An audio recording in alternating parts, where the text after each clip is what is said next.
Mid brain और hind brain में अगर आप दोनों को एक साथ देखोगे तो वो एक स्टेम की तरह लगता है, जैसे एक स्टेम होती है ना पेड़ की। ये हुआ आपका लेफ्ट हेमिस्फेयर सेरिब्रल और ये हुआ आपका राइट हेमिस्फेयर। दोनों हेमिस्फेयर बेटा एक एक्सॉन के झुंड से जुड़े होते हैं, जैसे हम वॉलनट देखते हैं। ये व्हाइट दिखता है क्योंकि एक्सॉन में माइलिन शीथ होती है, वो व्हाइट कलर देती है। वेयरएज जो ग्रे मैटर वो सेल बॉडी की वजह से क्यों दिखता है, क्योंकि सेल बॉडी में निजल बॉडीज होती हैं। ये ब्रेन है, ये पूरा पोर्शन सेरिब्रम है, that's why we call it as a largest portion. और ये जो पोर्शन है ये सारा ये हाईली फोल्डेड है। Hello and welcome back to Raftaar with your Diksha Sharma ma'am. और बेटा यहाँ पर हम पढ़ रहे हैं chapter neural control and coordination. तो आज जो हम पढ़ने वाले हैं वो बहुत इंपॉर्टेंट है क्योंकि उसमें से क्वेश्चन भी आता है। Yes, so we are going to talk about the brain and spinal cord. So let's get started. चलो बेटा शुरू करते हैं। ब्रेन की अगर मैं बात करूं तो ब्रेन के 3 हिस्से होते हैं। आपने बचपन में भी पढ़ा होगा, forebrain, midbrain and hindbrain. So there are 3 parts of the brain. कितने पार्ट्स हैं? 3 parts. Alright, there are 3 parts of the brain, or the brain is divided into 3 parts. Now what are these? One is forebrain, another is midbrain, and the third one is hindbrain. Right? सबसे पहले हम बात करेंगे कि इनके under क्या क्या parts आते हैं ब्रेन के। फोर ब्रेन में बेटा आता है cerebrum, diencephalon. Diencephalon is further made up of 3 parts: thalamus, epithalamus and hypothalamus. अभी सिर्फ नाम सुनेंगे आप, बाद में हम देखेंगे कौन सा क्या करता है, कहां पर है। अभी सिर्फ मैं आपको पार्ट्स बता रही हूं बच्चे, ठीक है। और थर्ड है बेटा hypothalamus. And the third part in the forebrain is olfactory lobes, right? So the forebrain consists of how many parts? 3 parts: cerebrum, diencephalon and olfactory lobes. और डाइंसेफेलॉन में 3 पार्ट आते हैं: thalamus, epithalamus and hypothalamus. Mid brain में बेटा क्या आता है? Midbrain में आता है cerebral peduncles and corpora quadrigemina. Right? Quad means 4, quad means 4। तो इसमें बेटा कितने पार्ट होंगे? 4 होंगे। It consists of 2 superior colliculi and 2 inferior colliculi. Right? चलो, अब रही बात हाइंड ब्रेन की। हाइंड ब्रेन में क्या आता है? इसमें आता है बेटा पॉन्स, मेड्यूला। आपने बचपन में इसका नाम सुना होगा, pons varolii, medulla oblongata. So वही चीज है ये। And then cerebellum. राइट? जब हम ब्रेन देखेंगे तो उसमें आपको एक चीज बड़ी अच्छे से मैं आपको दिखाऊंगी कि मिड ब्रेन और हाइंड ब्रेन में अगर आप दोनों को एक साथ देखोगे तो वो एक स्टेम की तरह लगता है, जैसे एक स्टेम होती है ना पेड़ की, टहनी होती है बिल्कुल, राइट? टहनी कहते हैं जिसको। तो बिल्कुल उसी तरह दिखता है, पर उसमें सेरिबेलम नहीं आता।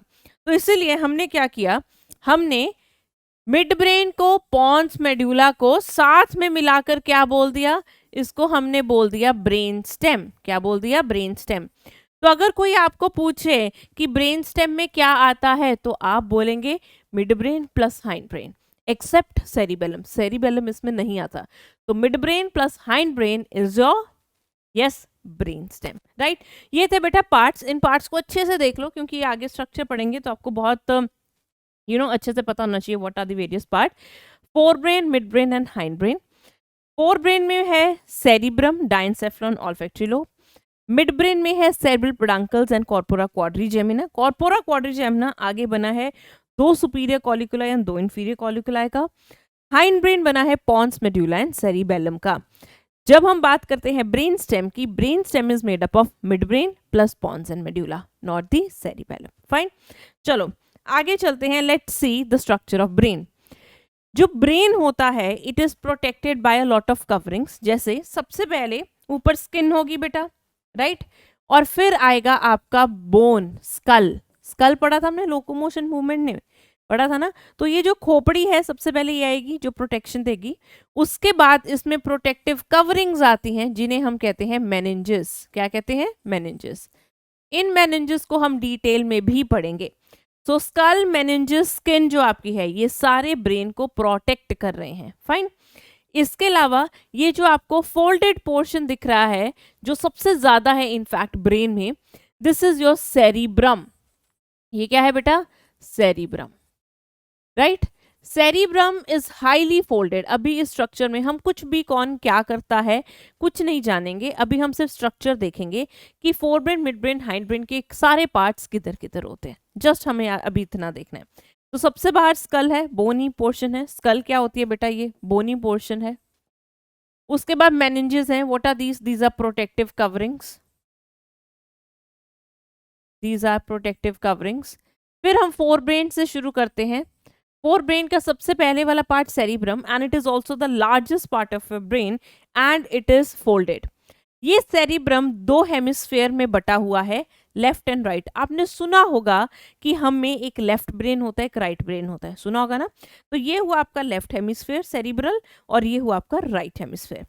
दोनों हेमिस्फेयर बेटा एक एक्सॉन के झुंड से जुड़े होते हैं। जैसे हम वॉलनट देखते हैं, तो वॉलनट में क्या होता है? वॉलनट में बेटा एक ये पार्ट होता है, एक ये होता है, और दोनों एक छोटी सी स्ट्रक्चर से ऐसे जुड़े होते हैं। तो ऐसे ही आपका सेरिब्रम है, left hemisphere, right cerebral hemisphere, and both are interconnected by corpus callosum. तो corpus callosum is nothing but group of myelinated axon, और ये एक्सॉन दोनों हेमिस्फेयर को आपस में जोड़ते हैं। फाइन। उसके बाद हमने बेटा जो फोर ब्रेन किया था उसमें हमने सेरिब्रम किया था, ये हमने कवर कर लिया। अब हम पार्ट करेंगे डाइनसेफेलॉन। डाइनसेफेलॉन बना है तीन पार्ट का, थैलेमस, एपिथैलेमस एंड हाइपोथैलेमस। चलिए देखते हैं। सबसे पहले जो आपको ये पोर्शन दिख रहा है, दिस वन इज थैलेमस। ये क्या है बच्चे? ये है थैलेमस। थैलेमस के जो ऊपर होगा वो एपिथैलेमस। एपी का मतलब होता है ऊपर, अपॉन, और वैसे ही नीचे वाले के लिए हम क्या टर्म यूज करते हैं? हाइपोवर्ड। हाइपो मतलब नीचे, एपी मतलब ऊपर। तो थैलेमस के जो ऊपर वो एपिथैलेमस, थैलेमस के जो नीचे वो हाइपोथैलेमस। तो ये हुआ बेटा हाइपोथैलेमस। ठीक है। अगर आप अच्छे से देखोगे यहां पर बेटा एक ग्लैंड प्रेजेंट है, this one, this is a pineal gland. What is this?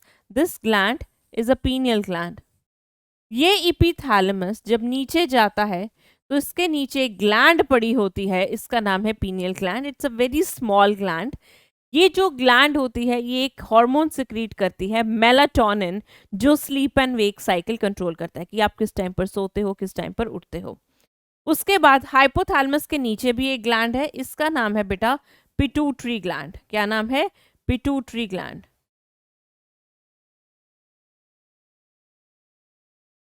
Right.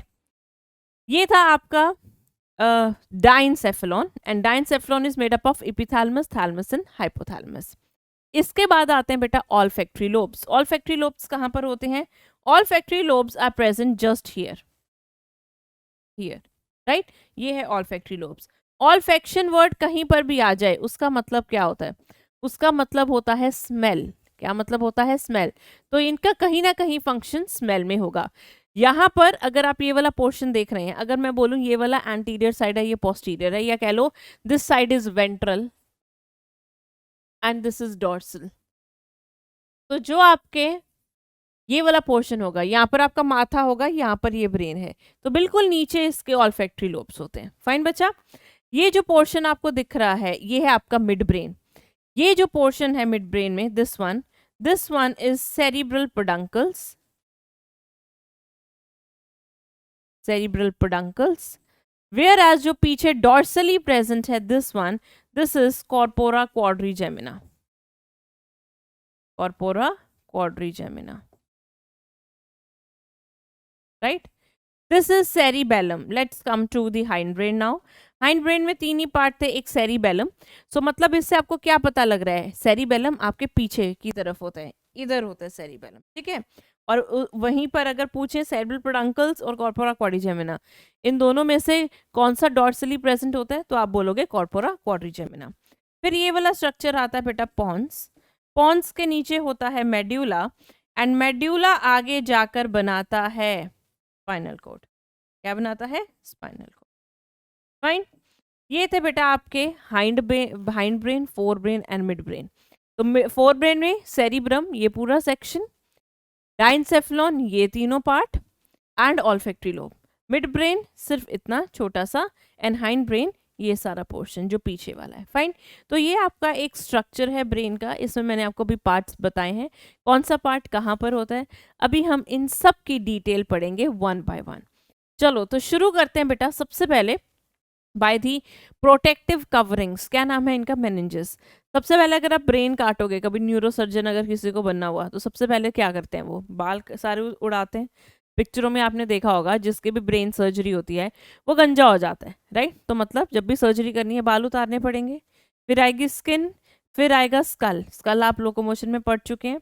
अब नेक्स्ट स्ट्रक्चर बेटा क्या आएगा? नेक्स्ट आएंगे कवरिंग्स। कौन सी? प्रोटेक्टिव कवरिंग्स, जिनको हम क्या कहते हैं? Meninges. So let's get started with the meninges. Fine. तो अगर बेटा हम बात करें क्रेनियल मेनिंजेस की, अगर हम बात करें क्रेनियल मेनिंजेस की, तो क्रेनियल मेनिंजेस कितनी तरह की होती है? 3 तरह की होती है। तो there are 3 types of cranial meninges और 3 layers. One is dura mater, the outermost one. Middle one, arachnoid mater, and the innermost one पिया मेटा। ये 3 लेयर होती हैं, ठीक है।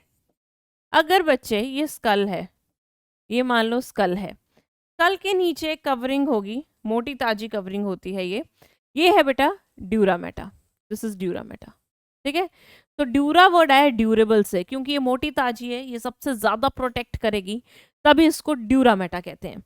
उसके बाद बेटा आती है अगली लेयर, जो पतली सी है, और जैसे स्पाइडर के वेब होते हैं ना, मकड़ी का जाल, बिल्कुल वैसे पतले से होते हैं, तभी इसका नाम है एरेक्नॉइड मेटा। एरेक्नॉइड वर्ड आया है एरेक्नीडा से। एरेक्नीडा इज अ फर्दर, जैसे हम क्लास करते हैं ना, अर्थ्रोपोडा फाइलम है, उसके अंडर क्लासेस आती है, जैसे इंसेक्टा जिसमें कॉकरोच आता है, वैसे ही उसमें एक क्लास आती है Arachnida, which is a class of scorpions and spiders. तो वहां से वर्ड आया है एरेक्नॉइड मेटा। फिर आती है बेटा हाईली वैस्कुलर लेयर, जो ब्रेन के टिश्यू की तरफ, अंदर की तरफ जाती है, लाइक दिस। दिस इज पिया Meta. What is this? This is पिया मेटा। फाइन। तो क्या क्या लेयर्स है हमारे पास? सबसे पहले ये स्कल हो गया बेटा, फिर ये क्या हुआ? Dura Meta. Dura meta is the outermost one, and it is the thicker one. Thick होती है थोड़ी. This is arachnoid meta. Arachnoid meta middle वाली है, and it is the thinnest one. इसमें blood supply भी नहीं होती. Whereas this red one, this is pia meta. Pia meta is the innermost one. सबसे अंदर वाली है, और ये हाईली वैस्कुलर है। हाईली वैस्कुलर वाजा वर्ड हम करते हैं ब्लड वेसल्स के लिए यूज, इसमें बहुत सारी ब्लड सप्लाई होगी। और दूसरी बात, जो पिया मेटा होती है, इट एंटर्स और डिप इनसाइड ब्रेन टिश्यू, यही ब्रेन टिश्यूज के पास जाती है। अब बेटा ये क्यों जाती है ब्रेन टिश्यूज के पास? मान लो यहाँ पे सारा ब्रेन टिश्यू है, दिस इज योर, ये सारा ब्रेन टिश्यू है, ओके, दिस वन। ये क्यों जाती है? क्योंकि इसमें बहुत ज्यादा ब्लड वेसल्स हैं, और जो ब्लड वेसल्स होते हैं वही तो नरिशमेंट प्रोवाइड करते हैं ना। तो these blood vessels they will provide all the nourishment to the brain tissue, इसीलिए ये अंदर की तरफ जाती है इन द ब्रेन टिश्यू, इसको न्यूट्रिशन देना होता है। अगर आप देख पा रहे हैं इनमें स्पेसेस प्रेजेंट है, ड्यूरा मेटा और एरेक्नॉइड मेटा के बीच में, एरेक्नॉइड और पिया के बीच में। तो इन स्पेसेस का भी नाम है, जैसे इसका नाम है सब ड्यूरल स्पेस। इनमें फ्लूइड होता है, ठीक है। इसमें क्या होता है बेटा? It contains interstitial fluids. Just interstitial fluid क्या होता है? नॉर्मल आपके टिश्यू का fluid, right? Whereas this one is subarachnoid space. This one is subarachnoid space and this contains CSF. What is CSF? बहुत बच्चों ने तो आंसर दे भी दिया होगा। CSF is cerebrospinal fluid. CSF is cerebrospinal fluid. Now let's talk about the cerebrospinal fluid because it is very important, right? Let's talk about it. Cerebrospinal fluid क्या होता है? यहाँ पर बेटा आपको मैं बड़ी ही इंपॉर्टेंट चीज बताने जा रही हूँ, आपके बहुत सारे कॉन्सेप्ट क्लियर हो जाएंगे। सेरिब्रोस्पाइनल फ्लूइड, अब हमारा जो ब्लड होता है, ब्लड में दुनिया जहान की चीजें हैं। कोई माइक्रोब भी हो सकता है, उसमें कह लो कोई वेस्ट भी हो सकता है, एंटीबॉडीज भी हो सकती हैं। अगर हम ब्रेन को डायरेक्टली पूरा ब्लड सप्लाई दे दें, हम ब्लड को अलाउ करें ब्रेन के अंदर जाने के लिए, तो उससे बहुत प्रॉब्लम्स हो सकती हैं। क्यों?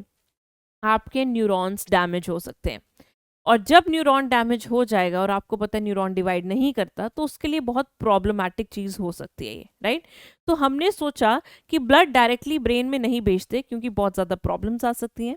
तो हमने क्या किया, हमने ब्रेन का एक अलग ही फ्लूइड बना दिया। हमने नहीं बनाया, नेचर ने बनाया।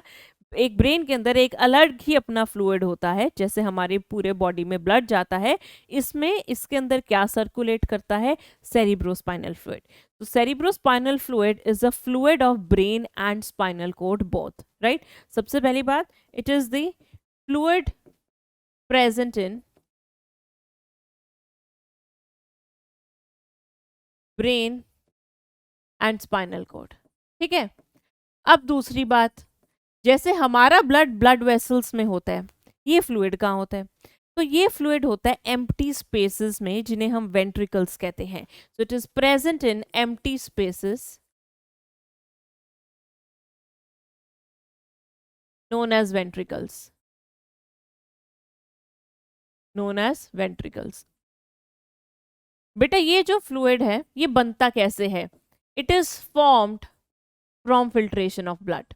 तो बनता ये ब्लड से ही है, फ्रॉम फिल्ट्रेशन ऑफ ब्लड।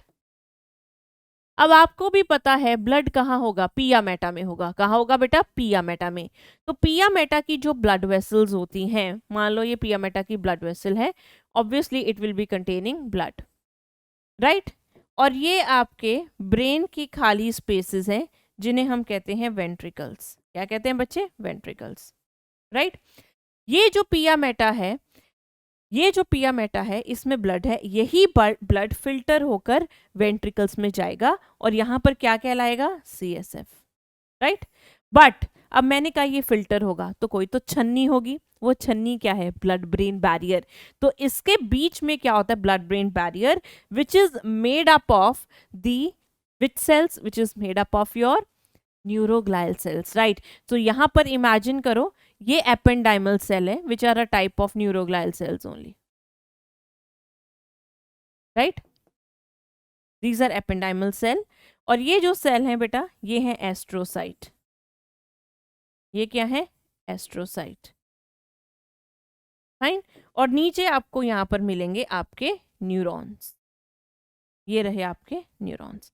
तो ये जो बैरियर बन रहा है न्यूरॉन और ब्लड वेसल के बीच में, इसे हम क्या कहते हैं? Blood brain barrier. क्या कहते हैं बच्चे? Blood brain barrier. तो ये क्या हुए? एपेंडाइमल सेल, एपेंडाइमल सेल, नीचे क्या है? एस्ट्रोसाइट, और ये दोनों को हम कलेक्टिवली बोलते हैं न्यूरोग्लायल सेल्स, ठीक है? These are type of neuroglial cell. अगर आपको नहीं पता क्या होते हैं neuroglial cell, just go to the first lecture of neural control और कोऑर्डिनेशन और स्ट्रक्चरल ऑर्गेनाइजेशन इन एनिमल्स में हमने नर्वस टिश्यू किया था, वहां पे हमने डिटेल में किया था, राइट? और ये क्या हुआ बेटा? न्यूरॉन्स। तो यहाँ पर जो बैरियर बन रहा है, इसे हम क्या कहते हैं? Blood brain barrier. सो इस ब्लड ब्रेन बैरियर से फिल्टर होता है जब ब्लड, तो वो जाता है वेंट्रिकल्स के अंदर, और अब वो क्या बन जाएगा? उसे हम बोलेंगे CSF, सेरिब्रोस्पाइनल फ्लूइड। और ये जो चीजें होती हैं, ये पूरे स्ट्रक्चर को, इस पूरे स्ट्रक्चर को हम एक नाम देते हैं। क्या नाम है इसका? Choroid plexus. क्या नाम है इसका? Choroid plexus. तो कॉर्ड प्लेक्सस क्या होता है? ये एक ऐसे स्ट्रक्चर है ब्रेन के अंदर जहां पर CSF का फॉर्मेशन होता है, और ये स्ट्रक्चर में ब्लड ब्रेन बैरियर होता है. So what is the choroid plexus? These are small structure, these are web like structures in your brain जहां पर CSF बनता है. And what do they contain? They contain blood brain barrier and your blood vessel. क्यों? क्योंकि blood ही है जो filter होकर CSF बनाएगा, और ये CSF वेंट्रिकल्स के अंदर जाता है. वेंट्रिकल्स क्या है बेटा? आपके ब्रेन के अंदर की एम्प्टी स्पेसेस. एक एग्जांपल दिखाती हूँ आपको. अगर आप यहाँ पर देख पा रहे हैं, ये एक वेंट्रिकल है, ये भी वेंट्रिकल्स हैं, ठीक है. ये मिड ब्रेन की वेंट्रिकल है, ये हाइंड ब्रेन की वेंट्रिकल है. तो इनके अंदर आपका सेरिब्रोस्पाइनल फ्लूइड होता है. फाइन. चलो, सो कॉर्ड प्लेक्सस जो होती है बेटा, ये जो कॉर्ड प्लेक्सस है, what are these? These are structures in brain which forms CSF, which forms CSF, right. और इनके अंदर क्या होता है? इनके अंदर ब्लड ब्रेन बैरियर होता है, और यहाँ पर ब्लड फिल्टर होकर एक फ्लूइड बनाता है, which is a fluid of your brain and spinal cord, जिसे हम कहते हैं सेरिब्रोस्पाइनल फ्लूइड, राइट. आगे पढ़ते हैं बेटा. अब आपका ब्रेन डेवलप कैसे हुआ? अब हम देखेंगे एम्ब्रियोनिक डेवलपमेंट. ब्रेन कहाँ से आया, कैसे डेवलप हुआ? जब आप मम्मा के वॉर्म में थे, जब आप एक एम्ब्रियो थे, उस टाइम का ब्रेन और अब के ब्रेन में बहुत फर्क है.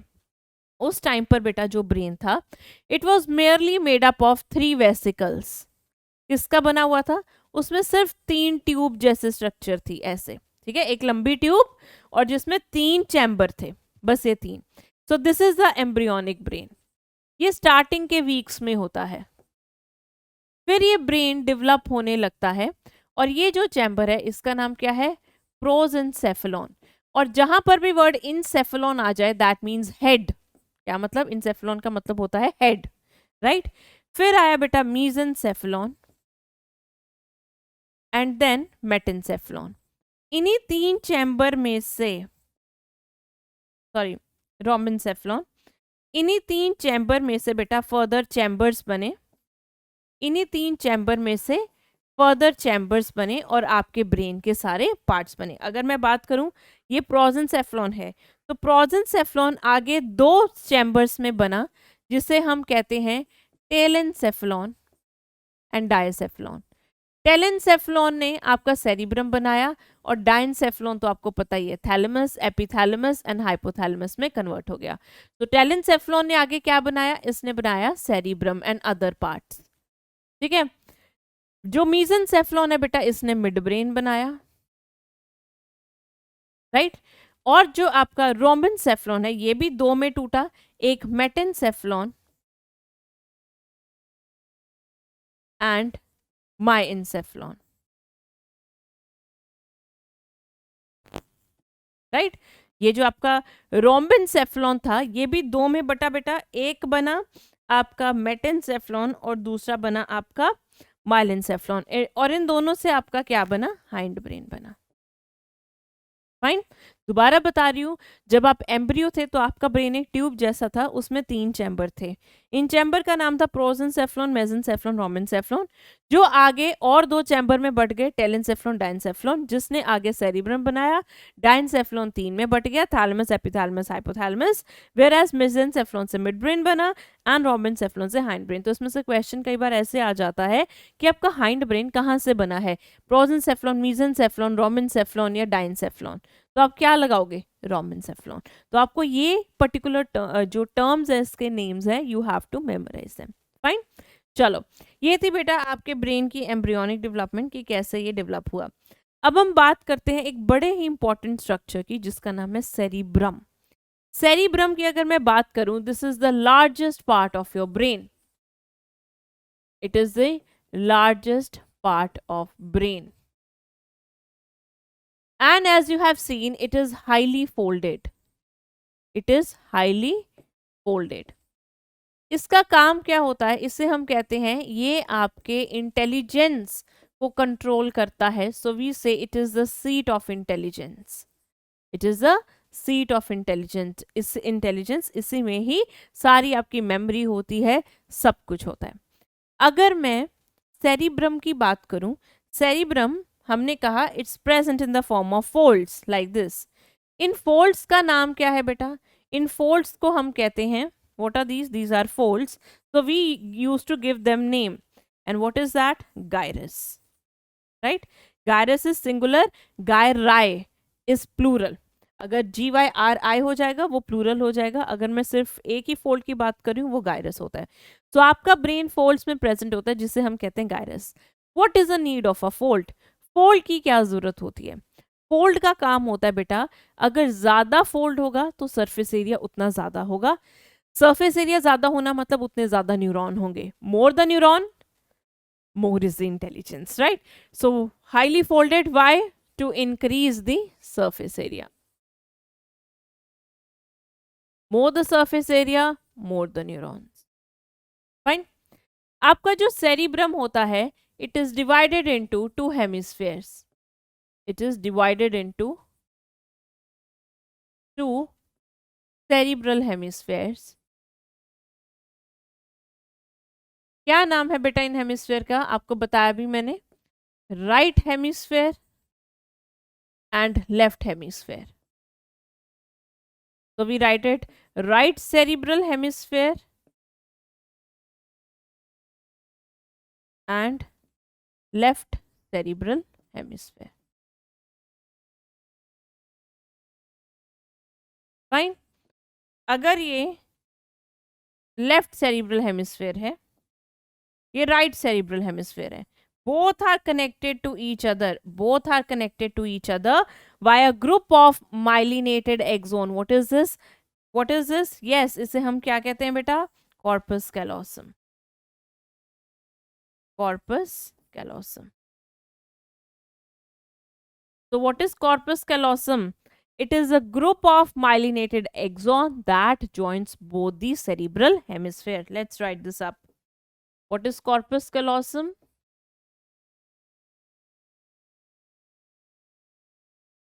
Group of myelinated axons that connect both hemisphere. कौन से हेमिस्फेयर? Cerebral hemisphere. ओके। दूसरी बात, अगर मैं ब्रेन को देखूंगी, ब्रेन में सेरिब्रम को, तो सेरिब्रम का जो बाहर वाला पोर्शन है बेटा वो ग्रे कलर का होता है। कौन से कलर का होता है? ग्रे कलर का। So this outer region of cerebrum, बाहर वाला region of cerebrum is grey in colour. क्या कलर है इसका? ग्रे कलर है। ये ग्रे कलर क्यों है? क्योंकि यहाँ पर बेटा होता है आपके सेल बॉडीज का क्लस्टर। किसका क्लस्टर? सेल बॉडी का। अंदर वाला जो रीजन है ये वाइट होता है। अंदर वाला रीजन क्या होता है? ये वाइट होता है, like this. Inside it is white and outside it is grey. Why? जो आउटर रीजन है दिस वन, इसे हम कहते हैं सेरिब्रल कॉर्टेक्स। क्या कहते हैं? आउटर रीजन को cerebral cortex. This cortex is gray in color. Why? Because it contains a lot of cell bodies. Whereas जो white region है ये वाला, this one, ये जो region है inner is white in color.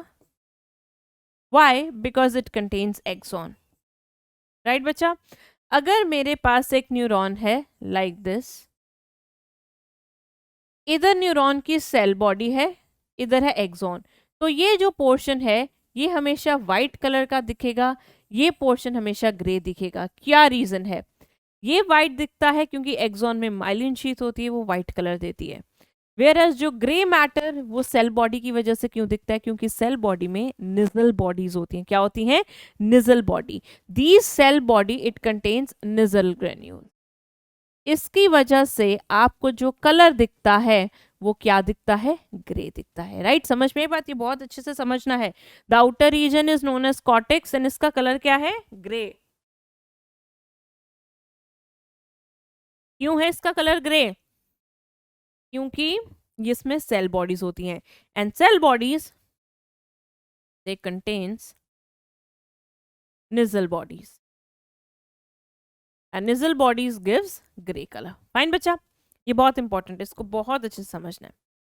इसके अलावा आपका जो सेरिब्रम है, इसमें जो फोल्ड्स हैं, इसमें क्या है बेटा, फोल्ड्स हैं।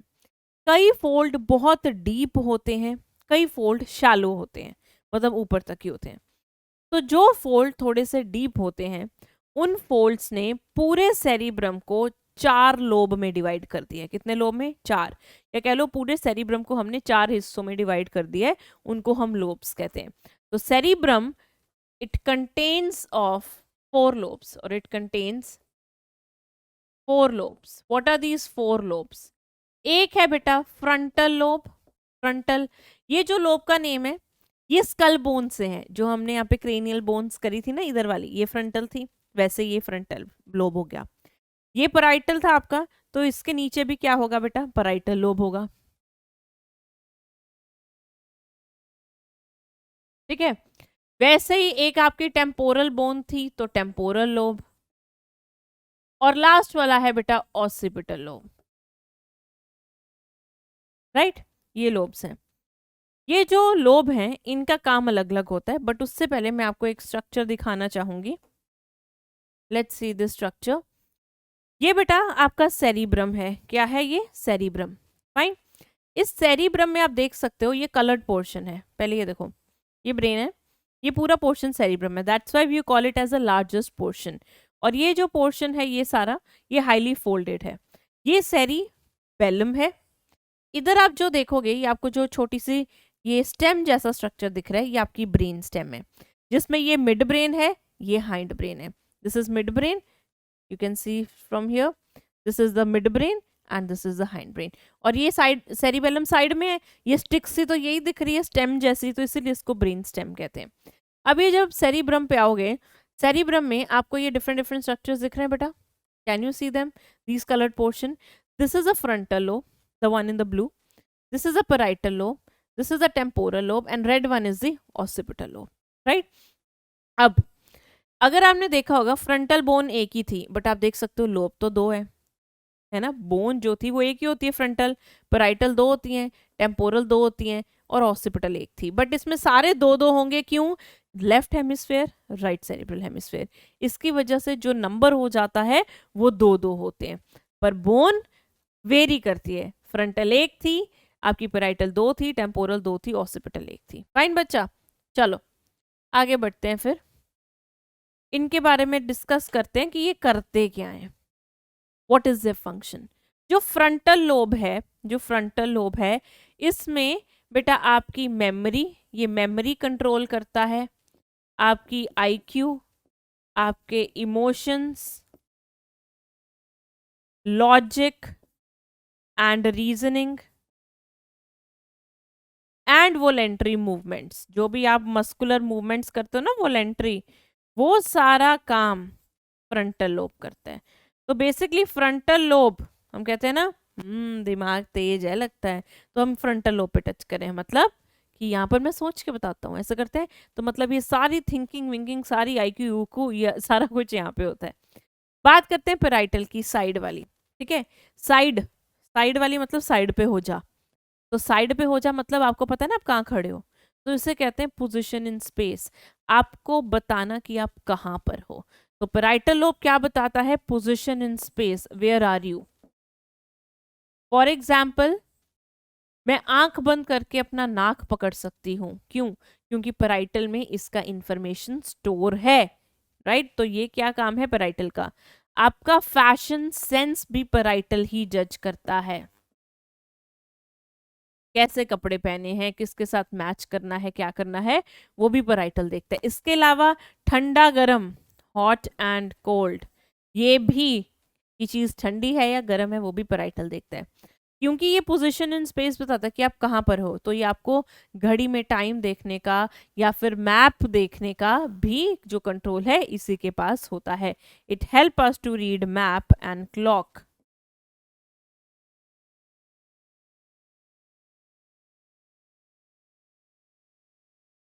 नेक्स्ट, टेम्पोरल क्या करता है? टेम्पोरल होते हैं यहाँ, यहाँ होता है कान, और कान पे लगते हैं हेडफोन्स, और हेडफोन से आप गाने सुनते हो। तो इसमें हियरिंग वाली सारी इम्पल्सेस स्टोर होती हैं, सुनने वाली, और दूसरा स्मेल वाली, ठीक है।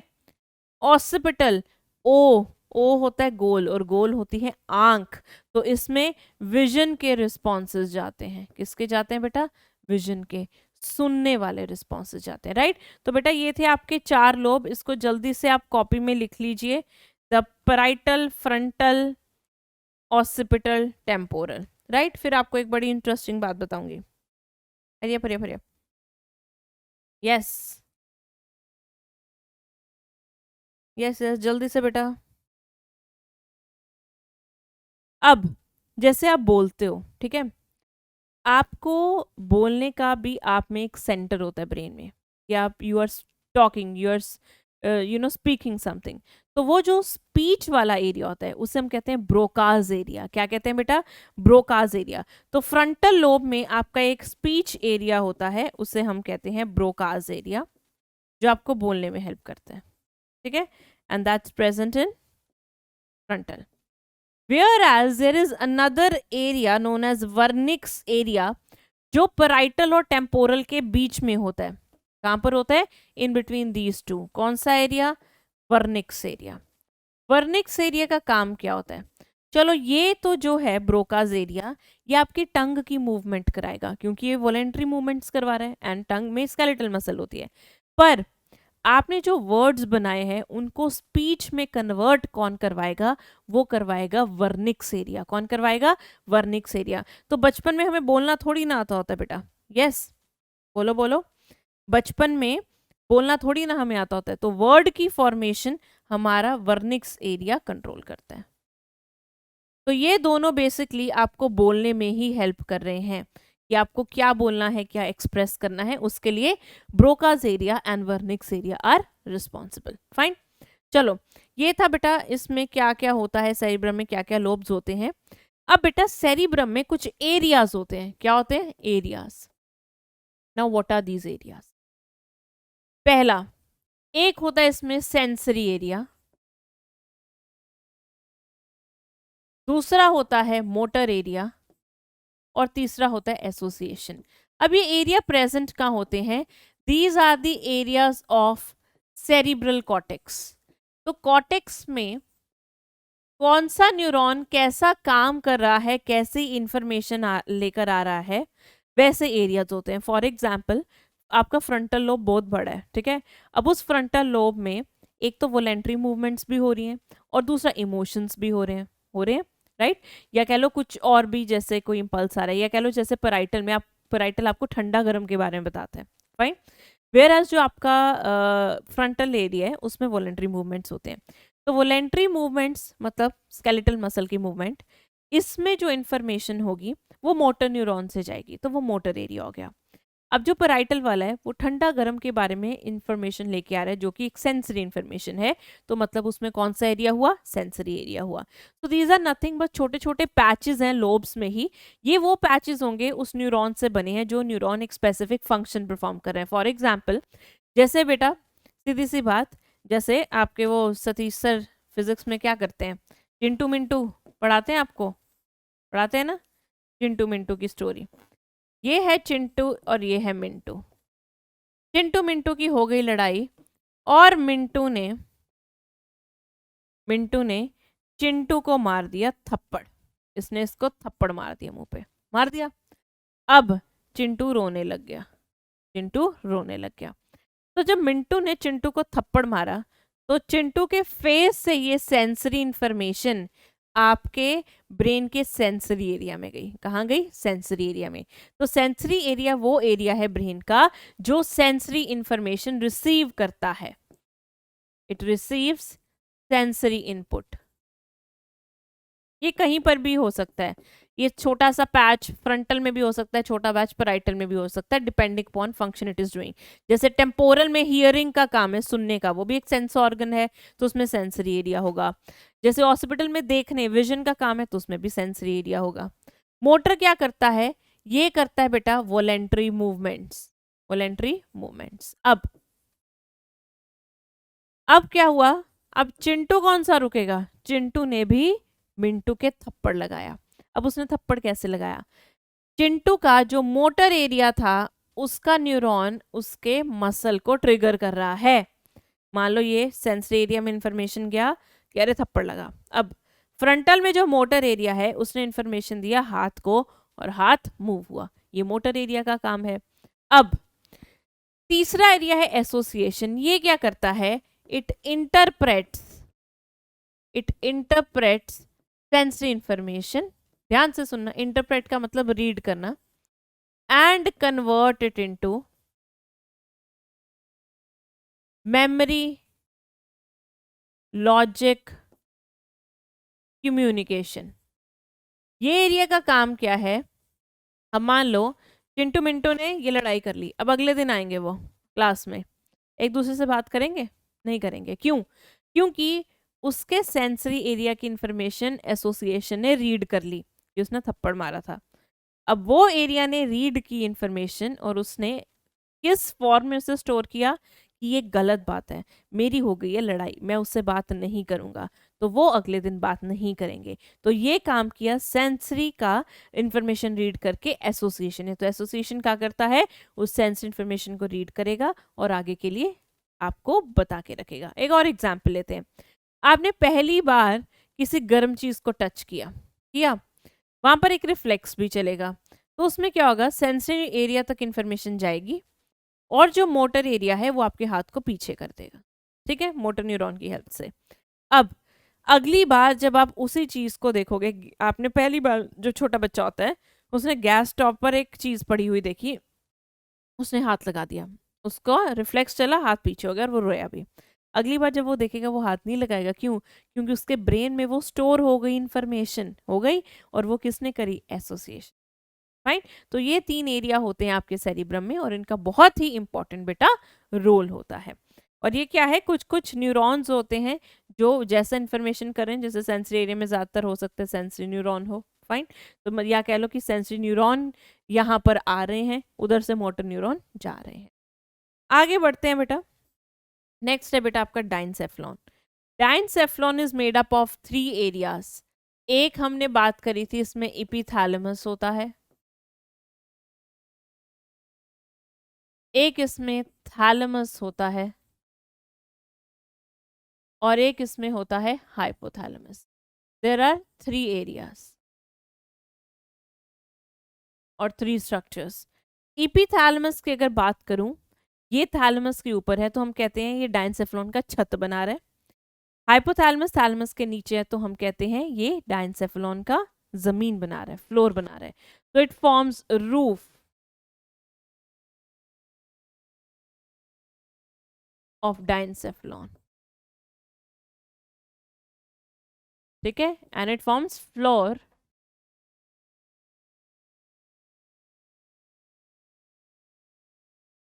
ऑफ डाइनसेफ्लॉन, ठीक है। अब एपिथैलेमस में ज्यादा ब्लड होता है तो हम कहते हैं इट्स हाईली वैस्कुलर। अगर बेटा इसमें बहुत ज्यादा ब्लड होगा तो क्या सीएसएफ की फॉर्मेशन भी यही नहीं होनी चाहिए? बिल्कुल ठीक, यहीं से सीएसएफ की फॉर्मेशन होती है, because it contains choroid plexus. हमने पीछे कोरोइड प्लेक्सस किया था, तो इसमें बेटा क्या होता है? Choroid plexus. What it contains? Choroid plexus. Also posteriorly एक gland present होती है, pineal gland. Posteriorly pineal gland is present, जो कौन सा हार्मोन बनाती है बेटा? Which secrete melatonin hormone. और मेलाटोनिन हार्मोन का काम क्या होता है? It control sleep and wake cycle.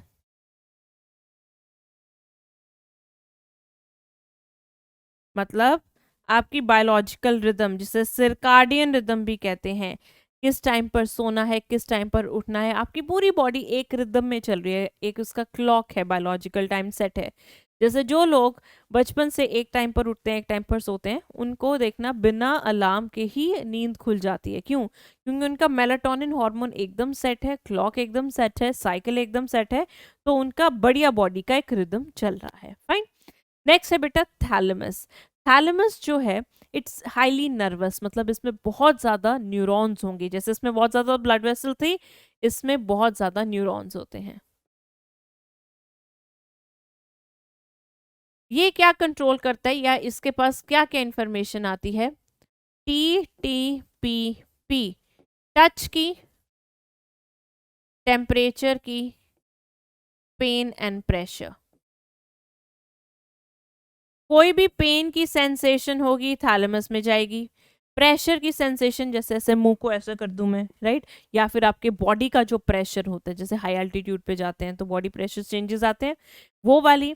Temperature मतलब कोई चीज़ ठंडी है या गर्म है, उसकी जो मेमोरी है वो तो स्टोर सेरिब्रल कॉर्टेक्स में ही होगी जो आपने लोब्स करे थे, पर इंफॉर्मेशन पहले कहाँ जाती है बेटा? थैलेमस में जाती है। सेम फॉर द टच, किसी ने छुआ तो वो टच पहली बार आपको नहीं समझ आता, अगर मान लो ऑलरेडी किसी ने छुआ हुआ है आपको, या जैसे कह लो कि मैं आपको कोई फ्रूट दूं, ऑलरेडी आप रोज काटते हो, आप आंख बंद करके उसको बता दोगे कौन सा, क्यों? क्योंकि उसकी टच की मेमोरी आपके सेरेब्रल कॉर्टेक्स में है। जब आप पहली बार टच करते हो तो वो पहले इन्फॉर्मेशन थैलेमस में जाती है, थैलेमस से फिर वो कॉर्टेक्स में जाती है, राइट। सो इसलिए हम कहते हैं इट कंट्रोल्स और रिले इम्पल्सेस। रिले इम्पल्सेस का मतलब होता है यहां से इंफॉर्मेशन पास होती है। इट्स अ सेंटर जहां से पहले इंफॉर्मेशन यहां पर जाएगी, फिर आगे वो कॉर्टेक्स में मेमोरी की फॉर्म में स्टोर होगी, right. Hypothalamus, it's very very important because it's the physiological and anatomical connection between the nervous and endocrine. It's also the endocrine body. It's the endocrine gland.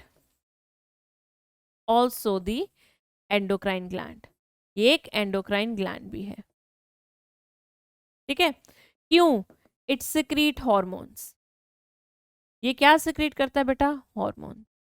दो तरह के hormone ये secrete करता है, एक होते हैं बेटा releasing and inhibiting hormones, releasing and inhibiting hormones,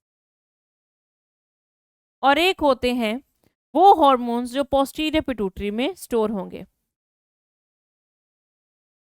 hormones that get stored in posterior pituitary, और हॉर्मोन्स ऑफ पोस्टीरियर पिट्यूटरी। कौन से हॉर्मोन्स है बेटा? ये ऑक्सीटोसिन एंड एडीएच। इन सब हॉर्मोन्स का डिटेल हम कहाँ पर करेंगे? ये हम करेंगे केमिकल कोऑर्डिनेशन वाले चैप्टर में, ठीक है। ये जो रिलीजिंग एंड इनहिबिटिंग हॉर्मोन्स होते हैं ये एंटीरियर पिट्यूटरी को कंट्रोल करते हैं। ये जो हार्मोन होते हैं ये पोस्टीरियर पिट्यूटरी में स्टोर होते हैं। So releasing and inhibiting hormones they control anterior pituitary secretion. For example, अगर एंटीरियर पिट्यूटरी में एक हार्मोन बन रहा है ग्रोथ हार्मोन, ग्रोथ हार्मोन का सिक्रीशन करवाना है, तो हाइपोथैलेमस रिलीजिंग हार्मोन निकालेगा, ग्रोथ हार्मोन रिलीजिंग हार्मोन। अगर यहां से ग्रोथ हार्मोन का सिक्रीशन नहीं करवाना तो हाइपोथैलेमस क्या बनाएगा? Growth hormone inhibiting hormone, right. तो this is how it actually controls the pituitary gland by secreting two type of hormones, the releasing and inhibiting. तो एक फंक्शन बेटा हाइपोथैलेमस का क्या हुआ? ये फंक्शन हुआ, ये क्या कर रहा है? ये हॉर्मोन्स बना रहा है, राइट। आगे चलते हैं, हाइपोथैलेमस और क्या करता है? बहुत कुछ करता है यार। हाइपोथैलेमस दूसरा फंक्शन, हाइपोथैलेमस तो यहाँ पे लिख देते हैं so that you should not get confuse. Hypothalamus का और क्या काम होता है?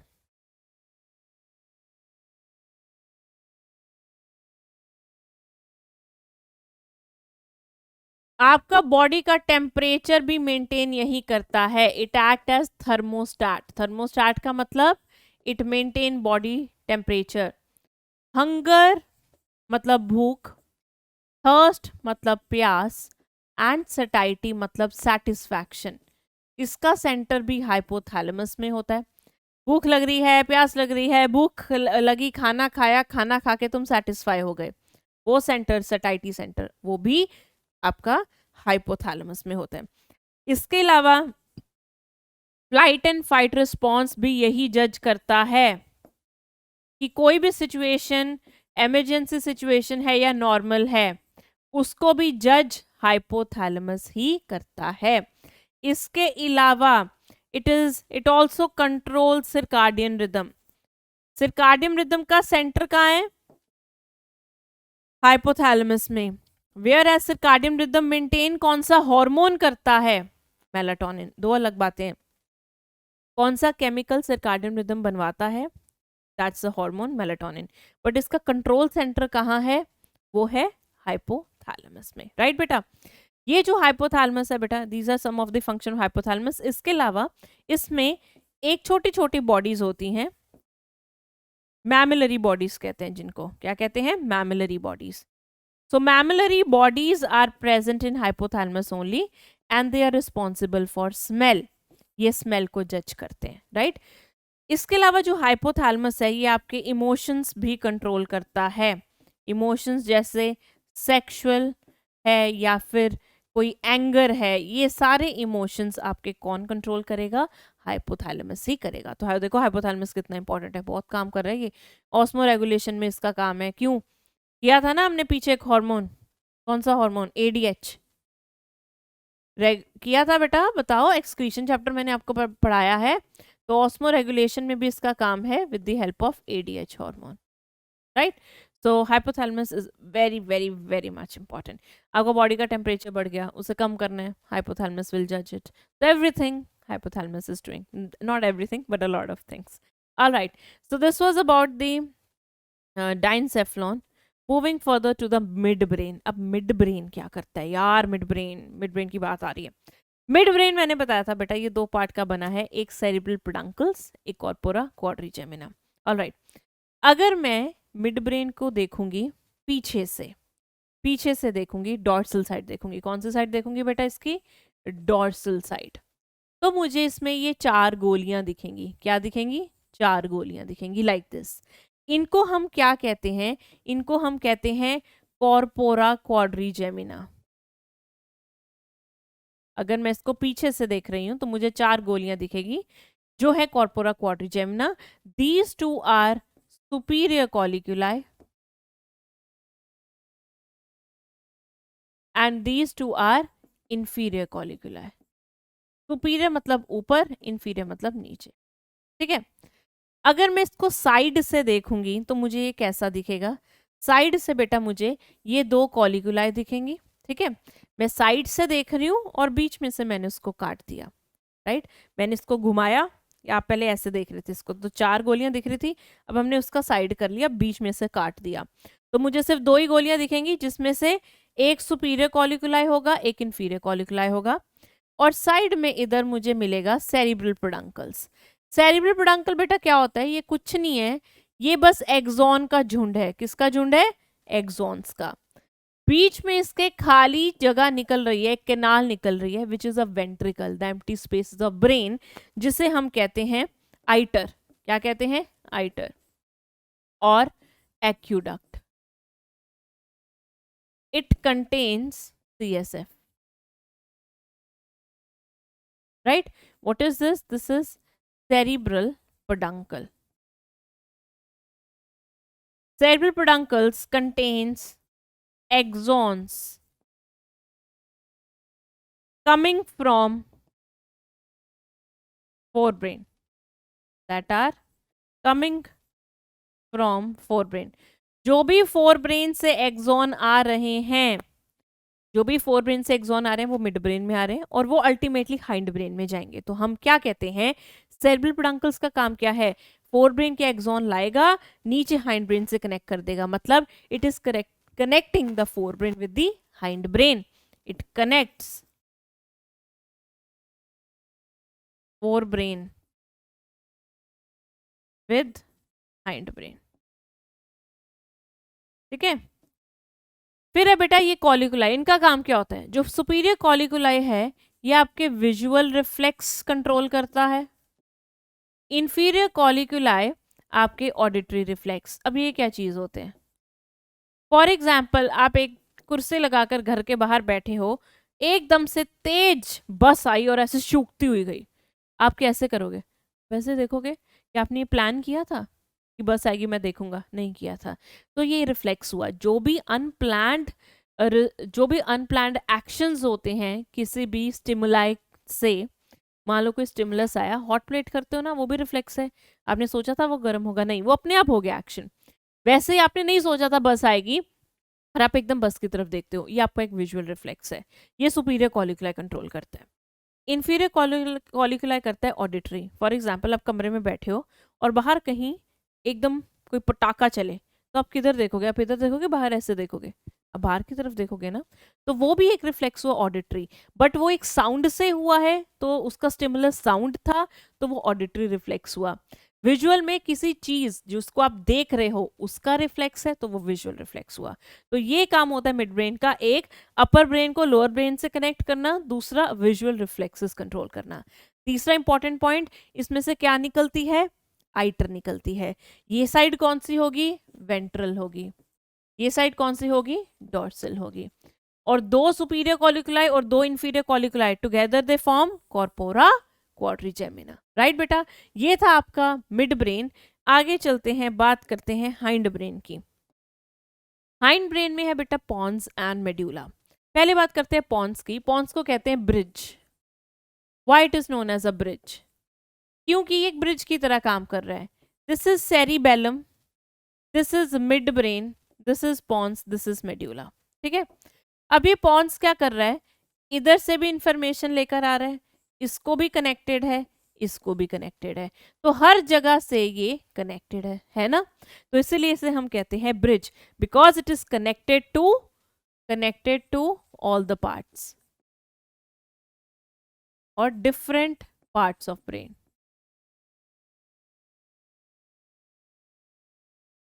एक सेंटर किया था बेटा हमने पॉन्स में, कौन सा सेंटर था? ब्रीदिंग का pneumotaxic centre. So it contains pneumotaxic center, which is the switch off center of brain. Sorry, switch off center of respiration. Remember or not? Which increases the rate of breathing, right? Medulla की बात करें, medulla is the last part of the brain और medulla के नीचे बनती है spinal cord. medulla में होते हैं बहुत सारे centers. कौन से centers हैं बेटा इसमें? मेड्यूला में सेंटर्स होते हैं वॉमिटिंग सेंटर, उल्टी वाला, जिसको हम कभी कभी गैस्ट्रिक सेंटर भी कह देते हैं, क्योंकि उल्टी बोल रही हूँ, उल्टी आपको कहाँ से आती है? स्टमक से ही आती है। इसके अलावा इसमें कार्डियोवैस्कुलर सेंटर है, हार्ट बीट वाला। ब्रीदिंग का भी बेटा एक सेंटर किया था हमने, रेस्पिरेटरी रिदम सेंटर किया था, इसमें रेस्पिरेटरी रिदम सेंटर होता है। इसके अलावा हिकअपिंग सेंटर, हिचकी वाला, कफिंग वाला, ये सारे सेंटर आपके मेड्यूला में ही होते हैं, राइट। ये सेंटर्स क्या होते हैं कि यहीं से इंफॉर्मेशन आएगा वॉमिटिंग का, यहीं से इंफॉर्मेशन आएगा कि हार्ट बीट बढ़ानी है या फिर कम करनी है। फाइन, ये था बेटा आपका पॉन्स एंड मेड्यूला। आगे चलते हैं सेरिबेलम।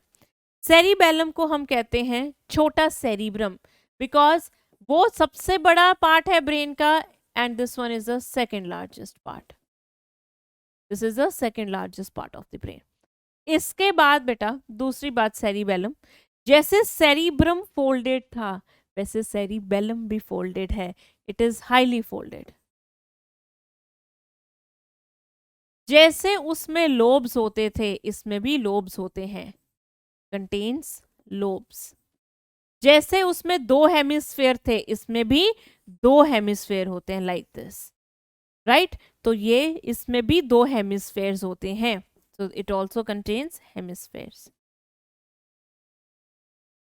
फाइन बच्चे, ये जो सेरिबेलम है, जो हम ब्रेन का स्ट्रक्चर देखते हैं, दैट्स अ सैजिटल सेक्शन। मतलब ब्रेन ऐसा था, आपने सेंटर से काट के आप ऐसे देख रहे हो, तो उस चक्कर में आपको सेरिबेलम का एक ही लोब दिखेगा, राइट। तो ये जो लोब होता है, इस लोब में बेटा आप देखना इस तरह से जो आपका ग्रे मैटर होता है प्रेजेंट होता है, लाइक दिस। ग्रे मैटर के बीच में वाइट मैटर होता है। क्या होता है? White matter.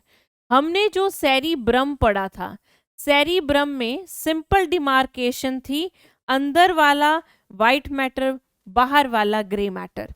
इसमें जो अरेंजमेंट है, बाहर अभी भी ग्रे मैटर है, बट ग्रे मैटर के बीच में वाइट मैटर इस तरह से प्रेजेंट है, जैसे पेड़ की टहनियां होती हैं, राइट।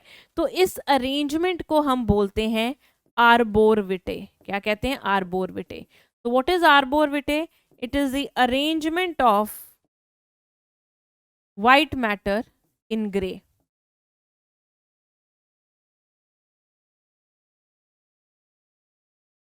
इन ग्रे, क्योंकि ये पेड़ की टहनियों की तरह लगता है, इसलिए इसको हम कह देते हैं tree of life.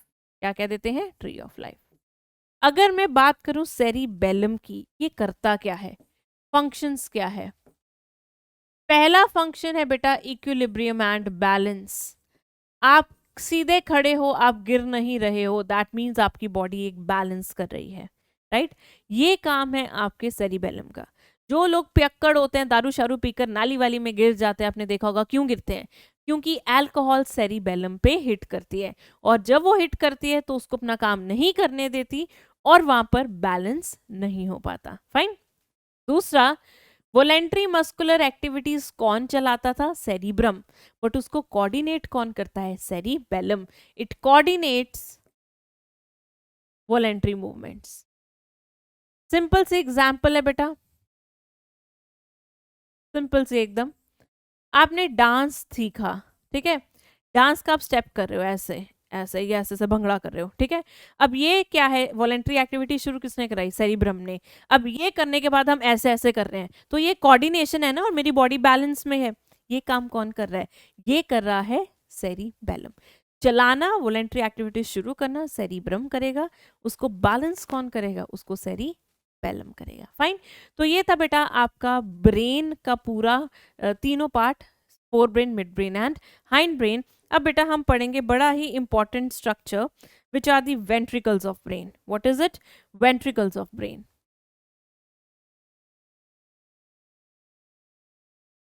Ventricles of brain. Ventricles of brain क्या है बेटा? These are the empty spaces in the brain, खाली जगह, empty spaces of brain. So what ventricles do we have? There are different types of ventricle. एक होती है बेटा lateral ventricles. Lateral ventricle हमारे पास दो है, क्यों? बिकॉज ये होती हैं सेरिब्रल हेमिस्फेयर्स में। कहाँ होती हैं ये? सेरिब्रल हेमिस्फेयर्स में। फिर उसके बाद हमारे पास होती है अगली ventricle, which is a third ventricle, जो मिलती है आपको थैलेमस के पास। फिर आती है आइटर और एक्यूडक्ट, जो होती है मिड ब्रेन के पास। And the last fourth ventricle, जो होती है आपके हाइंड ब्रेन के पास। कहाँ होती है? हाइंड ब्रेन के पास, राइट। Let's draw them. तो सबसे पहले बेटा आपके पास होगी दो लेटरल वेंट्रिकल्स। तो लेटरल वेंट्रिकल ऐसे दिखती है, कुछ ऐसी, ठीक है। ये वेंट्रिकल सेरिब्रल हेमिस्फेयर में है, और ये आगे जाकर खुलेगी थर्ड वेंट्रिकल में। कहाँ खुलेगी? Third ventricle. थर्ड वेंट्रिकल खुलेगी बेटा एक पतली सी डक्ट में, जिसका नाम है आइटर, जो मिड ब्रेन में होती है। और फिर आगे ये डक्ट है, ये खुलेगी बेटा आपके फोर्थ वेंट्रिकल में। एंड फोर्थ वेंट्रिकल, ये जो फोर्थ वेंट्रिकल है, इसके दो रास्ते हैं। एक रास्ता है ये स्पाइनल कॉर्ड में खुलेगा, और स्पाइनल कॉर्ड भी ये अंदर से होलो होता है, इसे हम कहते हैं central canal of spinal cord. और दूसरा, ये अपना फ्लूइड देगा सब एरेक्नोइड स्पेस को। किसको? सब एरेक्नोइड स्पेस को। तो ये हुई आपकी लेटरल वेंट्रिकल, ये हुई थर्ड वेंट्रिकल, ये हुई मिड ब्रेन वाली आइटर, राइट। ये हुई बेटा फोर्थ वेंट्रिकल, ये हुई central canal of spinal cord, right. अगर अभी भी नहीं समझ में आया, हम उस डायग्राम पे जाते हैं ब्रेन वाले, फिर आपको थोड़ा और क्लियर हो जाएगा। अगर आप यहाँ पर देख सकते हैं तो ये सेरिब्रल हेमिस्फीयर है, इसके अंदर एक खाली स्पेस है, ये है लेटरल वेंट्रिकल। लेटरल वेंट्रिकल मान लो उधर हेमिस्फीयर होगा ऐसे, तो इधर खुलेगी इस स्पेस में, ये थर्ड वेंट्रिकल है। थर्ड वेंट्रिकल बेटा मान लो इधर थर्ड वेंट्रिकल है पूरी, ये खुलेगी आइटर में, आइटर खुलेगा फोर्थ वेंट्रिकल में, और ये क्या है? Central canal of spinal cord. अब समझ में आई बात? सो इसके अंदर लेटरल वेंट्रिकल, इधर थर्ड वेंट्रिकल, इधर एक्यूडक्ट, इधर fourth ventricle. So these are the empty spaces present in your brain. All right बच्चा लोग, and this was your ventricle of the brain. आगे पढ़ेंगे बच्चा हम लिम्बिक सिस्टम. आगे है बेटा आपका लिम्बिक सिस्टम, जिसको हम कहते हैं इमोशनल ब्रेन. इसको बहुत आराम से समझना. अब हमारे इमोशंस को कंट्रोल करने के लिए भी ब्रेन में एक बहुत बड़ा पार्ट है जिसे हम कहते हैं लिम्बिक सिस्टम. इसमें होता क्या है यार, बड़ा सिंपल है, इसमें कुछ नहीं है ज़्यादा. देखो सबसे पहले तो इसमें बेटा आपके पास कॉर्पस कैलोसम है. क्या है कॉर्पस कैलोसम? कॉर्पस कैलोसम क्या था? ये वो माइलिनेटेड एक्सॉन थे जो आपके दो सेरेब्रल हेमिस्फेयर को कनेक्ट कर रहे थे. अब हम इसको एक रेफरेंस मानकर, कह लो एक लैंडमार्क मानकर लिम्बिक सिस्टम देख रहे हैं कहाँ होता है. अगर ये कॉर्पस कैलोसम है और इधर आपका हाइपोथैलेमस है, इधर क्या है हाइपोथैलेमस, तो इसके अराउंड आपके लिम्बिक सिस्टम के पार्ट्स होंगे. एक होगा यहाँ पर ग्रुप ऑफ न्यूक्लियाई. न्यूक्लियाई क्या होता है? Group of साइटोन. पढ़ा था group of साइटोन and CNS is nuclei. इस न्यूक्लियाई का नाम है बेटा सेप्टम न्यूक्लियाई. एक पार्ट हो गया सेप्टम न्यूक्लियाई. फिर इसके नीचे एक और चीज प्रेजेंट होती है, इसे हम कहते हैं एमेगडेला. क्या कहते हैं? एमेगडेला. एमेगडेला के नीचे प्रेजेंट होते हैं ऑल्फैक्टरी लोब्स. क्या प्रेजेंट होते हैं? Olfactory lobes which are the part of your forebrain. ठीक है, ये यहाँ पे पढ़ेंगे. और इधर प्रेजेंट होता है हिपोकैम्पस. क्या होता है? हिपोकैम्पस. तो अगर आप देखोगे एक ट्यूनिंग फोर्क की तरह इसकी शेप बनती है, तो हम कहते हैं it's the shape of a fork. ठीक है, ये क्या है? हिपोकैम्पस. अब ये कैसे आपके इमोशंस कंट्रोल करते हैं? जो भी आपके लव मेकिंग वाले इमोशंस होते हैं वो सारे यहाँ से ट्रिगर होते हैं, राइट? या फिर जब आपको ऐसा किसी को सेक्सुअल अरोजल होता है, लव मेकिंग वाली फीलिंग आती है, तो मतलब उस टाइम पर आपका सेप्टम न्यूक्लियाई काम कर रहा है. तो ये कब काम करता है? During sexual arousal. उस टाइम पर आपका एमेगडेला बंद होता है जब किसी का सेक्सुअल अरोजल या प्यार आ रहा होता है. पर जब आपको गुस्सा आ रहा होता है तो सेप्टम न्यूक्लियाई बंद होता है, एमेगडेला काम कर रहा होता है. तो ये काम कब करता है? रेज. रेज मतलब एक्सट्रीम गुस्सा और एंगर. ठीक है, एक स्टडी हुई थी, वहां से पता लगा जो भी लोग कोई क्राइम करते हैं, जो क्रिमिनल्स होते हैं जिनको एक्सट्रीम गुस्सा आता है, उनमें उन्होंने देखा कि जो साइज था एमेगडेला का वो बड़ा हुआ था और उसमें उतना ही ज्यादा न्यूरोट्रांसमीटर सिक्रीट हो रहा था. सो दैट मीन्स उनका amygdala is working more, that's why उनको गुस्सा आ रहा था. फिर आती है नीचे olfactory lobes. And olfactory lobes human में होती हैं बेटा 2. They are 2 in number. Where are they present? They are present below frontal lobe. Frontal lobe क्या था? सेरिब्रम का हमने, उसके बिल्कुल नीचे होती हैं ये. इनका काम होता है स्मेल के लिए. And now how smell controls emotions. Ad नहीं देखते परफ्यूम की, ऐसे महक जाता है सब कुछ, लड़का आता है और लड़की दीवानी हो जाती है स्मेल से. तो मतलब smell somehow also plays an important role in getting attracted. Why? Because ये इंफॉर्मेशन ऑल्फैक्टरी लोब उठाएगा और ये इंफॉर्मेशन दे देगा हाइपोथैलेमस को. Hypothalamus is centre of all, it's a बाप ऑफ ऑल. ये इंफॉर्मेशन ट्रिगर करेंगे बट इनका कंट्रोल सेंटर कौन है? वो है हाइपोथैलेमस. राइट, वो कौन है? हाइपोथैलेमस. अब आता है हिपोकैम्पस. हिपोकैम्पस का काम क्या होता है? ये आपकी शॉर्ट टर्म मेमोरी को लॉन्ग टर्म में कन्वर्ट कर देता है, इनटू लॉन्ग टर्म. राइट, तो ये था बेटा आपका limbic systems and these are the various parts of your limbic system. And this is how ये आपके सारे बॉडी के इमोशंस कंट्रोल करते हैं. अगर एक काम कर रहा होगा दूसरा बंद हो जाएगा, या कह लो कि ये अगर ट्रिगर हो रहा है तो उसके साथ सेप्टम न्यूक्लियाई भी हो जाएगा. इनका कंट्रोल सेंटर होगा हाइपोथैलेमस. बाद में वो जो इन्फॉर्मेशन है वो शॉर्ट टर्म मेमोरी की थी, उसे लॉन्ग टर्म में हिपोकैम्पस कन्वर्ट कर देगा. Fine, so this was all about the brain. Next is your spinal cord. Let's talk about it.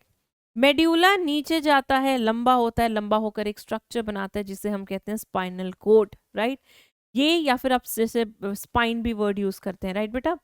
ये प्रेजेंट कहाँ होती है, ये प्रेजेंट होती है इन दी वर्टिब्रल कॉलम, आपकी रीढ़ की हड्डी के अंदर। रीढ़ की हड्डी अंदर से होलो है, खाली है, उसमें होती है न्यूरल केनाल, और न्यूरल केनाल में होता है vertebral column, sorry spinal cord. so it is present it is present in neural canal of spinal cord। ओहो, neural canal of vertebral column, क्या हो गया आपकी मैडम को आज, वर्टिब्रल कॉलम, ठीक है। जो आपका एक वर्टिब्रा होता है, क्या बताया था मैंने, होलो होता है अंदर से, और जब सारे वर्टिब्रा बेटा सारे एक साथ होंगे तो एक कैनाल बन जाएगी, उस कैनाल के बीच में ऐसे स्पाइनल कोड प्रेजेंट होती है, just like this, right. This is spinal cord, this is neural canal, उसके अंदर ये ऐसे प्रेजेंट है। सो इन अ वे वर्टिब्रल कॉलम उसे प्रोटेक्ट कर रहे हैं। वर्टिब्रल कॉलम और स्पाइनल कोड का अगर हम साइज देखें, लेंथ, तो स्पाइनल कोड छोटी होती है लेंथ में, तो spinal cord is shorter than vertebral column. क्यों? आपने सुना होगा एक ऐड आती होती थी किसी हेल्थ ड्रिंक की कि ब्रेन का विकास 5 साल की उम्र तक हो जाता है। अगर आपको पता चल गया मैं किस ऐड की बात कर रही हूँ, कमेंट में पक्का बताना। तो ब्रेन का विकास 5 साल तक हो जाता है, तो 5 साल तक बेटा आपका ब्रेन का साइज, स्पाइनल कोड का साइज फुल डेवलप हो जाता है। उसके बाद उसमें सिर्फ कह लो ना न्यूरॉनी कॉम्प्लेक्स होते हैं, लंबा छोटा कुछ नहीं होता। तो बट 5 साल के बाद आपकी हाइट तो बढ़ती है, हड्डी तो बढ़ेगी, तो इसीलिए वर्टिब्रल कॉलम लंबी होती है, स्पाइनल कॉर्ड छोटी रह जाती है। स्पाइनल कॉर्ड की जो लेंथ होती है वो होती है अराउंड 42 टू 45 सेंटीमीटर। इसको अगर आप गौर से देखोगे तो इसमें आपको कुछ स्वेलिंग्स दिखेंगी, ऐसे होते हैं स्पाइनल कॉर्ड, ठीक है। ये जो स्वेलिंग है, क्योंकि ये वाली जो साइज होती है, ये वाली या कह लो ये जो पोर्शन है स्पाइनल कॉर्ड का, ये सर्विकल वर्टिब्रा में होता है, तो ये स्वेलिंग का नाम हमने रख दिया सर्विकल स्वेलिंग, और ये है लंबर स्वेलिंग। तो दो छोटे छोटे स्वेलिंग्स होते हैं। स्पाइनल कॉर्ड बेटा खत्म हो जाती है इस रीजन में, और इस रीजन में आता है L1 वर्टिब्रा। कौन सा आता है? L1। तो L1 पे ये खत्म। उसके बाद जो स्पाइनल कॉर्ड होती है वो स्पाइनल कॉर्ड खुद नहीं, वो या तो उसके नर्व्स होंगे या उसकी मेनिंजेस की एक्सटेंशन होगी। यस, आपके स्पाइनल कॉर्ड भी मेनिंजेस से कवर्ड हैं, they are covered by meninges, जो एक प्रोटेक्टिव कवरिंग है। सेम होंगी बेटा जैसे क्रेनियल मेनिंजेस थी, यूरामेटा, पियामेटा, अरेक्नोइड, इसमें भी सेम। तो नीचे वाला जो पोर्शन होता है वो ऐसा दिखता है, just like this, and this is the extension of pia mater, right. और इस पोर्शन को हम कहते हैं फिल्म टर्मिनेल। ये किसका बना है? पियामेटा का। अगर कोई पूछे which is the end portion of spinal cord, you will not say filum terminale, then what will you say? You will say this one, conus medullaris, या फिर conus terminalis. So conus medullaris or conus terminalis is the end portion of spinal cord. Whereas filum terminale is not a part of spinal cord. It is what? It is just the extension of the spinal cord. Got my point? Right? इसके अलावा इसका जो end portion होता है बेटा, उसमें nerves ना ऐसे निकलती हैं, लाइक दिस। तो ये ऐसे लगता है ना जैसे घोड़े की पूंछ हो। जो एंड पोर्शन है उसमें से ना नर्व्स ऐसे निकलती हैं स्पाइनल कॉर्ड में से, तो ऐसे लगता है जैसे किसी घोड़े की पूंछ हो, इसलिए इसे हम कहते हैं कॉर्डा इक्यूना। क्या कहते हैं? कॉर्डा इक्यूना। कॉर्डा इक्यूना क्या है बेटा? ये नर्व्स हैं और ये एंड है स्पाइनल कॉर्ड का, तो उसमें ऐसा अरेंजमेंट है नर्व्स का कि वो घोड़े की पूंछ की तरह दिखता है, तो उसे हम कहते हैं कॉर्डा इक्यूना, राइट। चलो अब स्पाइनल कॉर्ड को कट करके देखते हैं, इसका सेक्शन देखते हैं कैसा दिखता है। Let's see. Okay okay okay okay, spinal cord कैसा दिखेगा बेटा? स्पाइनल कॉर्ड में ये साइड अगर मैं बोलूं डॉर्सल है और ये साइड वेंट्रल है। Let's draw it structure. So this is how it looks like. आपको बेटा ब्रेन में क्या दिखता था? ब्रेन में सेरिब्रम में बाहर वाला रीजन था ग्रे, कॉर्टेक्स अंदर वाला वाइट था, ठीक है। इसमें ऑपोजिट है, इसमें अंदर वाला ग्रे है और बाहर वाला वाइट है, लाइक दिस, ठीक है। अंदर वाला ग्रे है, बाहर वाला वाइट है, और बीच में central canal of spinal cord, खाली स्पेस जिसमें CSF होता है। तो what is this portion is, because it's dorsal side और डॉर्सल ही पोस्टीरियर होती है, ठीक है। तो इससे हम कहते हैं पोस्टीरियर हॉर्न। तो जब भी वर्ड हम हॉर्न यूज करेंगे, हॉर्न वर्ड यूज होता है ग्रे मैटर के लिए। किसके लिए? हॉर्न वर्ड यूज होता है ग्रे मैटर के लिए, और फ्यूनिक्यूलस वर्ड यूज होता है वाइट मैटर के लिए। जैसे वहां पर ग्रे मैटर के लिए हम वर्ड कॉर्टेक्स यूज कर रहे थे, यहाँ पे हम हॉर्न यूज करेंगे। तो ये पोर्शन क्या हुआ बेटा? पोस्टीरियर फ्यूनिक्यूलस। सिमिलरली ये हुआ लेटरल हॉर्न, क्योंकि ये साइड पे है। ये हुआ बेटा एंटीरियर हॉर्न, ठीक है। जो वेंट्रल साइड है वही एंटीरियर होती है, जो डॉर्सल है वो पोस्टीरियर होती है। Now what is this? This is the central canal. इसमें क्या होता है? CSF।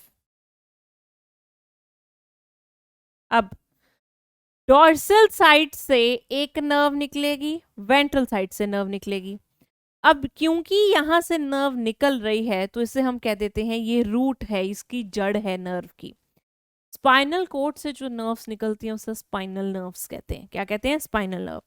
तो जो ऊपर से नर्व निकलेगी ये वाली, इसमें सारे सेंसरी न्यूरॉन होंगे और एक स्वेलिंग होगी। क्या होगी? एक स्वेलिंग। नीचे से जो निकलेगी इसमें कोई भी स्वेलिंग नहीं होगी, इसमें जो भी न्यूरॉन्स होंगे वो मोटर होंगे। क्या होंगे? मोटर। तो इसमें सेंसरी न्यूरॉन होंगे बेटा, इसमें कौन से होंगे? Motor neuron. ये क्या है? ये है डॉर्सल रूट गैंग्लियन। जैसे कि हमने टाइप्स ऑफ न्यूरॉन में किया था, the dorsal root ganglion, it contains which neurons? Pseudo unipolar neurons. Yes, ये वेंट्रल में नहीं होती, सिर्फ यही होती है। और फिर ये दोनों मिक्स होकर क्या बनाएगी? Spinal nerve. तभी हम कहते हैं all spinal nerves they are mixed in nature, क्योंकि उसमें सेंसरी और मोटर दोनों न्यूरॉन होते हैं। जो डॉर्सल साइड होती है उसे पोस्टीरियर कहते हैं, और उसमें क्योंकि सेंसरी न्यूरॉन्स निकल रहे हैं तो हम कहते हैं this is the sensory side. Whereas इसमें बेटा कौन से न्यूरॉन निकल रहे हैं? मोटर, तो हम कहते हैं वेंट्रलिस मोटर साइड, ठीक है। तो इसको याद कैसे करोगे? इसमें से क्वेश्चन आता है, DPS, Delhi public school. Delhi public school, D for dorsal, P for posterior, S for sensory. तो इससे याद कर लेना। क्वेश्चन कैसा आता है? मान लो हमने डॉर्सल साइड काट दी, डॉर्सल रूट काट दी स्पाइनल कॉर्ड की, तो कौन सा इंपल्स नहीं आएगा? बताओ बताओ जल्दी से। अगर आपने डॉर्सल रूट काट दी तो कौन सा इंपल्स नहीं आएगा बच्चों? यस, सेंसरी वाला, क्योंकि डॉर्सल साइड ही सेंसरी वाला कंट्रोल करती है। ऐसा ही सेम इस साइड भी बनेगा, राइट। तो इसीलिए स्पाइनल नर्व्स पेयर्ड में होती हैं, पेयर्स होते हैं इसके, तो दोनों तरफ से ही ये निकलेगा। फाइन बच्चे, चलो ये था आपका स्पाइनल कोड। तो बेटा यहाँ पर एनिमेशन के थ्रू देखेंगे कि स्पाइनल कोड कैसे प्रेजेंट होता है। ये वर्टिब्रल बॉडी है, this yellow yellow one, this is bone, right. ये वर्टिब्रल बॉडी है, इसके अंदर ये खाली स्पेस है न्यूरल कैनाल जिसमें स्पाइनल कोड है। ये देखो आपको कवरिंग्स दिख रही होंगी, दिख रही है? ये कवरिंग्स हैं बेटा, दीज आर ड्यूरामेटा, एरेक्नोइड, पियामेटा, मेनिंजेस। फिर उसके बाद यहाँ पर देखो आपको ये जो स्ट्रक्चर दिख रहा है, this is a grey matter. बीच में छोटा सा स्ट्रक्चर जो है ये है आपका सेंट्रल कैनाल। यहाँ से ये डॉर्सल रूट निकल रही है जिसमें सेंसरी न्यूरॉन है, यहाँ पे वेंट्रल रूट। अब देख पा रहे हो ये डोला सा जो बना हुआ है, ये क्या है? ये आपका डॉर्सल रूट गैंग्लियन है। अब दोनों मिलकर क्या बनाएंगे? दोनों मिलकर नर्व बनाएंगे, राइट। तो ये देखो, ये यहाँ पर सर्विकल नर्व क्यों लिखा है? क्योंकि ये सर्विकल वर्टिब्रा है, पहला वर्टिब्रा, तो इसलिए इस स्पाइनल नर्व को हम सर्विकल नर्व बोलेंगे, right.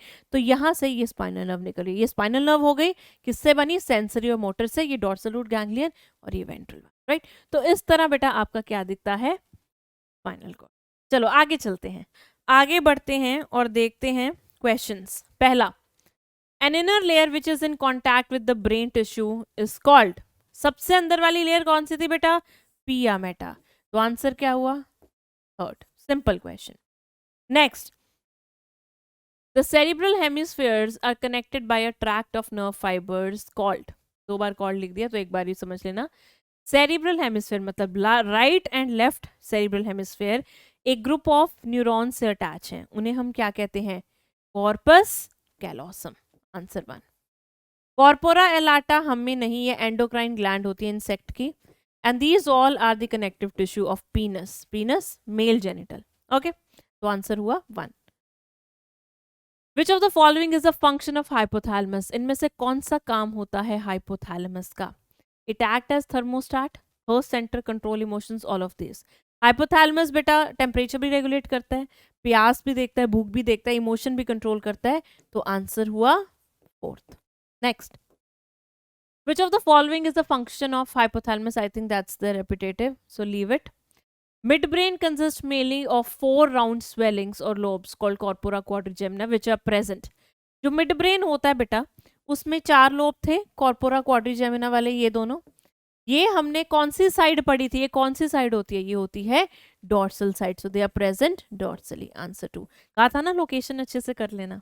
Next, which of the following centre is present in medulla. Medulla में कौन सा सेंटर होता है? न्यूमोटेक्सिक पॉन्स में होता है, वॉमिटिंग इसमें होता है, थर्स्ट हाइपोथैलेमस में, ये भी हाइपोथैलेमस में हंगर। तो आंसर हुआ 2, right. Alright, so this was it about the brain and spinal cord. इसको पढ़ना अच्छे से, एनसीईआरटी, फिर उसके बाद रीड करना, क्वेश्चन लगाना यार, पीवाईक्यू बहुत इंपॉर्टेंट है। और हम मिलेंगे आपको अगली क्लास में। Till then bye bye, lots of love.